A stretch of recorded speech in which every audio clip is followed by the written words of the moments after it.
gonna make some zucchini bread. I'm gonna do it kind of non-aesthetically because I'm crazy and I'm not good at that. I'm gonna make some zucchini bread. I got very little sleep and I don't have caffeine. Let's make this. So I'm gonna chop up all the zucchini and then I like to blend it in the blender actually. I'm actually super surprised at how well this plastic knife works. Like look. It's working so well, it's crazy. Yet again, I like to blend mine, so I just chop it up enough for the blender to handle, and we just like throw it all in there. Fill it up the blender, gonna blend it. This is what it's like all blended up. You can blend it coarser or shred it by hand, but I like to blend it. Make sure to wash your dishes as you go. You will thank yourself for it later. So I'm gonna add in the eggs and the seasoning to the shredded up zucchini.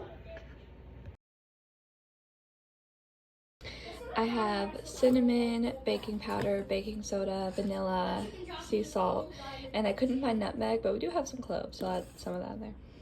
I did not add in the baking powder and baking soda yet because that adds in with the flour, but I added everything else, and now I'm going to add the oil into this and then the sugars, and then mix it all up.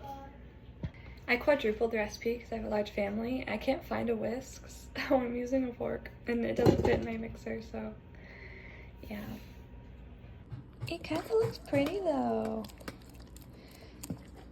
I quadrupled the recipe, so it calls for 2 cups of oil then. So I'm gonna use 1 cup of coconut oil and a cup of vegetable oil.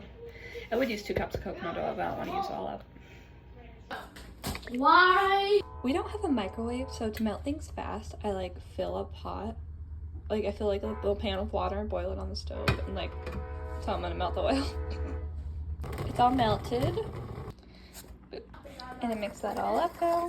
Added all my flour in there. Now I'm gonna add the baking powder and baking soda. I added in the flour, baking powder, baking soda. Now we're gonna mix it and cook it.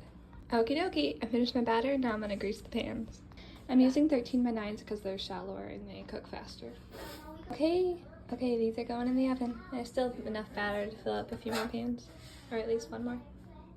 Here's my little sampler. It's not as good as last time I made it, but that's all right, I suppose. That's okay.